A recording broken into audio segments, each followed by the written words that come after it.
Nós vamos de catequese, Papa Paulo VI, estamos falando sobre a igreja, estamos falando sobre os bispos. É o parágrafo de número 25 da Lumen Gentium. Estamos falando sobre os bispos, sobre o ministério dos bispos. Ainda vamos a alguns programas, vai mais algumas semanas ainda, né?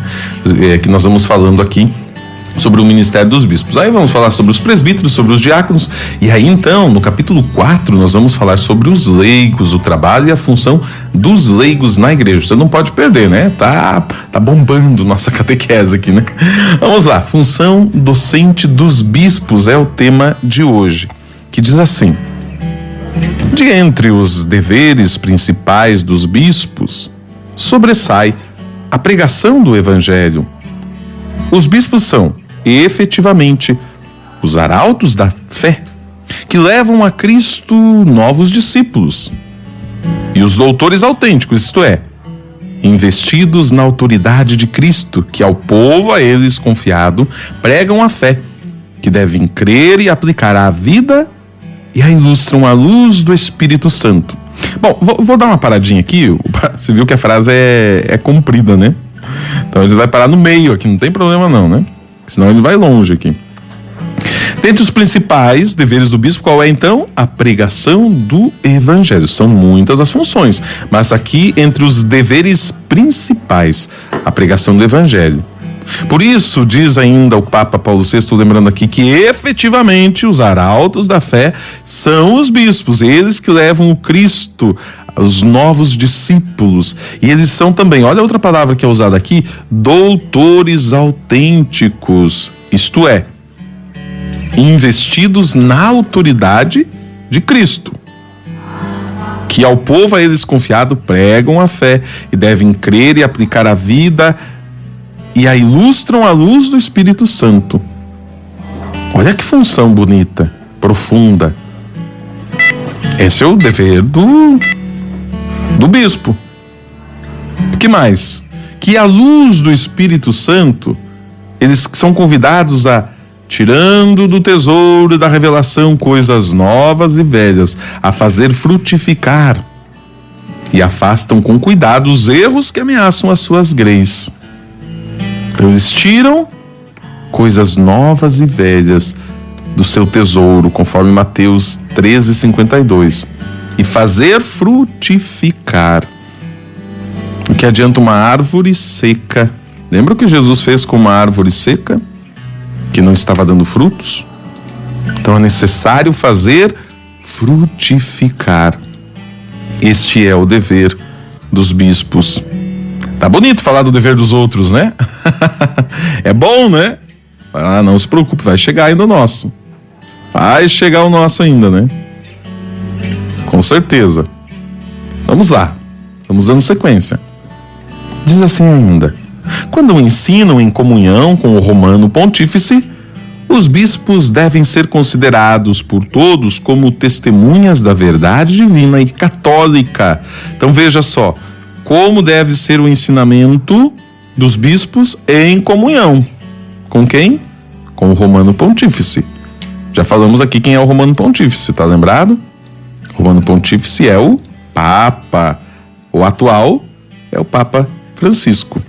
Ele é o Romano Pontífice. Os bispos precisam estar em comunhão.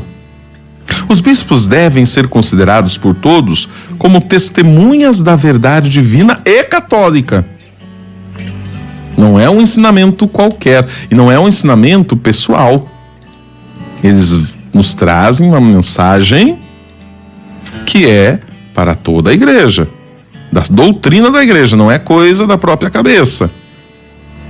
Precisa ser testemunho daquilo que a igreja nos propõe, dos ensinamentos da igreja. Vamos lá, continuando. E cada fiel deve aceitar o juízo que o seu bispo dá em nome de Cristo, nas coisas de fé e moral. Então, cabe agora ao fiel ouvir aquilo que é questão de fé e de moral, os conselhos, as recomendações do seu bispo. Então, o fiel batizado tem por dever ouvir e aceitar aquilo que o bispo propõe e aderir a ele com religioso respeito. O Papa diz: este assentimento religioso da vontade e da inteligência deve ser, de modo particular, prestar-se ao magistério autêntico do Romano Pontífice, ainda mesmo quando não fala ex cátedra, de maneira que reconheça com reverência o seu magistério supremo e adira sinceramente a doutrina que o Papa apresenta. Vamos lá, devagar aqui, porque agora tem bastante informação. Vamos lá, você vai acompanhando junto comigo, para nós não nos perdermos, né? Então, este aceitar aquilo que o Papa ou o bispo fala, com vontade, com inteligência, ou seja, com todo o nosso ser. Somos seres que temos vontade e inteligência, diferente dos animais, que não têm inteligência, ou têm inteligência em nível bem diferente da nossa, e não controlam as suas vontades. De modo particular, prestam-se ao magistério autêntico do Romano Pontífice, mesmo quando ele fala ex cátedra. E o que significa isso? Mesmo quando ele fala quando ele não fala com ex cátedra, significa aquele discurso que ele fala a partir da sua autoridade, com caráter de infabilidade. Mesmo quando não fala ex cátedra, ainda assim, nós precisamos ter este assentimento religioso, reconhecendo com reverência o magistério supremo e adira sinceramente à doutrina que o Papa apresenta. Tá vendo, gente? Nós temos várias discussões nesse âmbito atualmente, né? Que quando o Papa fala alguma coisa que eu concordo, eu bato palma. Aí quando o Papa fala alguma coisa que eu não concordo, eu taco pedra. Igual fizeram com Jesus, né? E aí o Papa Paulo VI continua dizendo: e se adira sinceramente à doutrina que o Papa apresenta, quais transparecem principalmente, quer da índole dos documentos, quer da frequência em propor a mesma doutrina, quer da própria maneira de falar. Aqui eu tenho algo interessante. Então veja, o bispo tem esse dever, o Papa tem este dever de nos apresentar a doutrina. De que forma? Seja por meio dos documentos que eles escreveram, são vários documentos, vários papas nos escreveram vários documentos, temos muitos documentos atuais, principalmente nos últimos anos, pós-concílio, né? Papa João Paulo II, agora São João Paulo II, escreveu muita coisa. Também Papa Bento, não tanto porque o pontificado foi mais curto, e agora o Papa Francisco, já temos vários escritos. Então ele apresenta essa doutrina em forma de documento, ele propõe esta mesma doutrina, às vezes em outras situações, como discursos, como retiros, como homilias, ou ainda na sua própria maneira de falar.